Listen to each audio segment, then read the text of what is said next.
ब्रह्मांड अजूबों से भरा हुआ है। सबसे ड्रेमाइंडरा फैसिनेटिंग चीजें हैं न्यूट्रॉन स्टार्स। ये सेलेस्टियल ऑब्जेक्ट्स बहुत ड्रेमाइंडरा डेंस और कंपैक्ट होते हैं। ये बड़े बड़े स्टार्स के रेमनेंट्स होते हैं जो एक्सप्लोड हो चुके होते हैं। सोचो, हमारे सूरज जितने मास को अगर हम एक ऐसे स्फीयर में डाल दें जिसका रेडियस सिर्फ 6 मील हो, इतना ड्रेमाइंडरा डेंस होता है एक न्यूट्रॉन स्टार। न्यूट्रॉन स्टार्स असल में कॉस्मिक लैबोरेटरीज हैं।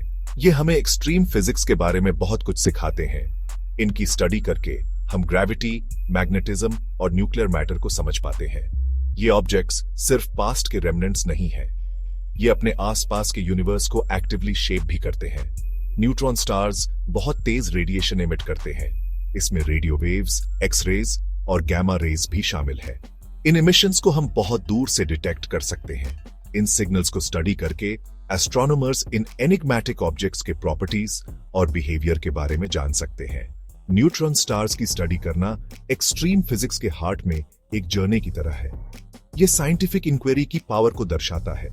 जैसे जैसे हम कॉस्मोस में और गहराई से जाते हैं, ये सेलेस्टियल मार्वल्स हमारी इमेजिनेशन को कैप्टिवेट करते रहते हैं। ये हमें उस यूनिवर्स की वास्टनेस और वंडर की याद दिलाते हैं जिसमें हम रहते हैं। स्टार्स गैस और डस्ट के क्लाउड से पैदा होते हैं। वो लाखों या अरबों सालों तक चमकते रहते हैं, लेकिन हर स्टार की एक लाइफ स्पैन होती है। जब एक बहुत बड़े स्टार का फ्यूल खत्म हो जाता है तो वो ग्रेविटी के अगेंस्ट खुद को संभाल नहीं पाता। उसका कोर कोलैप्स हो जाता है और एक बहुत भयानक एक्सप्लोजन होता है जिसे सुपरनोवा कहते हैं।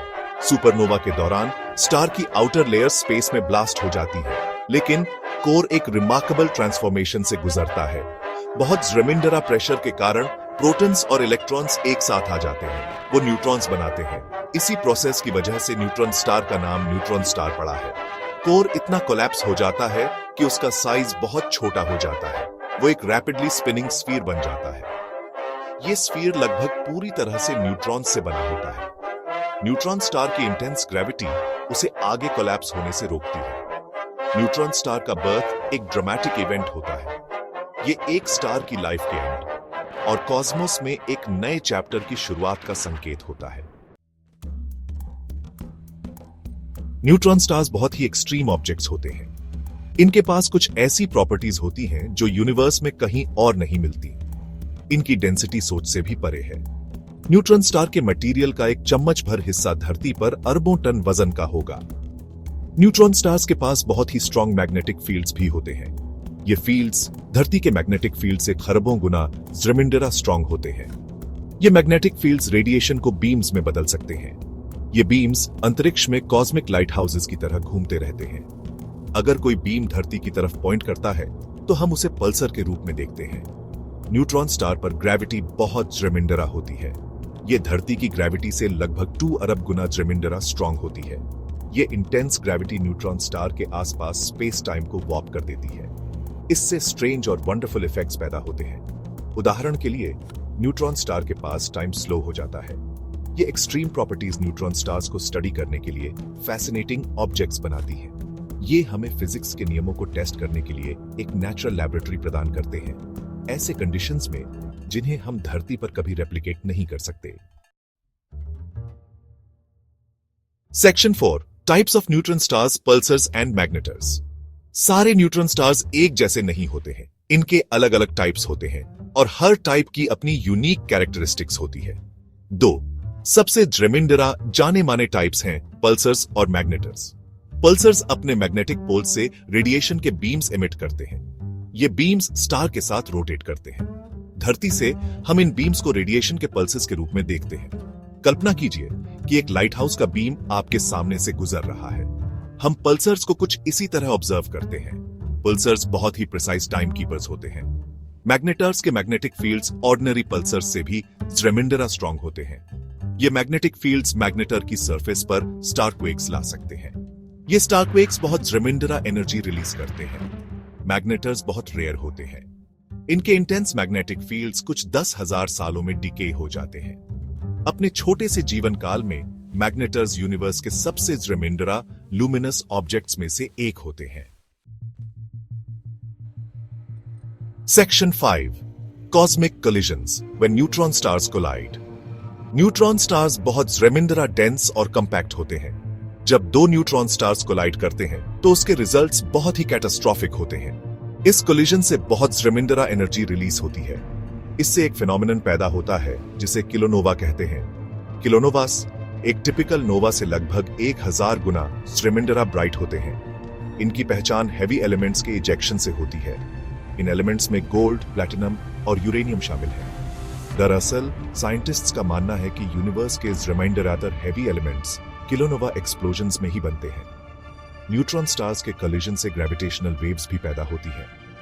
ये स्पेस टाइम में रिपल्स होते हैं। इन्हें सबसे पहले एल्बर्ट आइंस्टाइन ने प्रेडिक्ट किया था।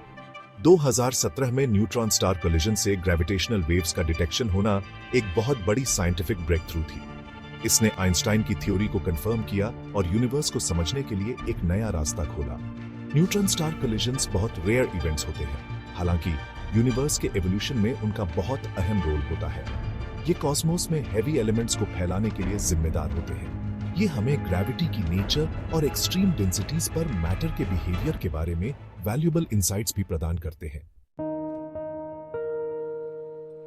Section 6 unravelling the mysteries observing neutron stars. Neutron stars बहुत ही फैसिनेटिंग ऑब्जेक्ट्स हैं, लेकिन एस्ट्रोनॉमर्स इन्हें स्टडी कैसे करते हैं?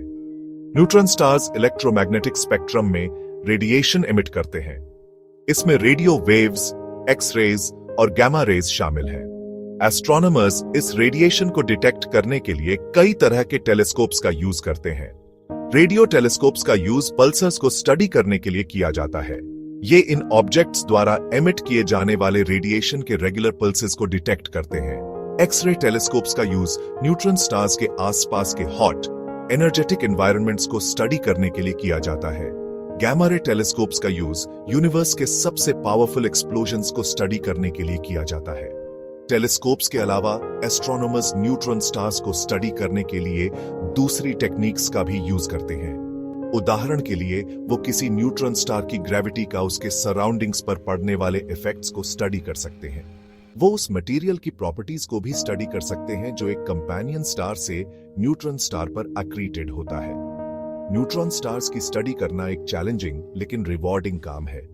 अलग अलग टेलीस्कोप्स और टेक्निक्स से मिलने वाले ऑब्जर्वेशंस को कंबाइन करके एस्ट्रोनॉमर्स इन एनिग्मेटिक ऑब्जेक्ट्स के सीक्रेट्स को जानने में लगे हुए हैं। Section 7 conclusion the enduring allure of neutron stars. Neutron stars universe के सबसे एक्सट्रीम और फैसिनेटिंग ऑब्जेक्ट्स में से एक है। ये बड़े बड़े स्टार्स की डेथ थ्रोज से पैदा होते हैं। इनके पास एपिस्ट्यूट डेंसिटी, मैग्नेटिज्म और ग्रेविटी होती है। ये फिजिक्स के बारे में हमारी समझ को चैलेंज करते हैं और हमें सबसे एक्सट्रीम एनवायरनमेंट्स की एक झलक दिखाते हैं जिनकी हम कल्पना भी नहीं कर सकते। न्यूट्रॉन स्टार्स की स्टडी करना अननोन में एक जर्नी की तरह है। ये इंसानी क्यूरियोसिटी और इंजेन्युइटी का प्रमाण है।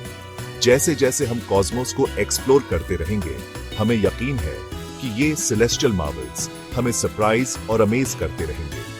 ये हमें यूनिवर्स की वास्टनेस और उसे शेप करने वाली इनक्रेडिबल फोर्सेस की याद दिलाते हैं।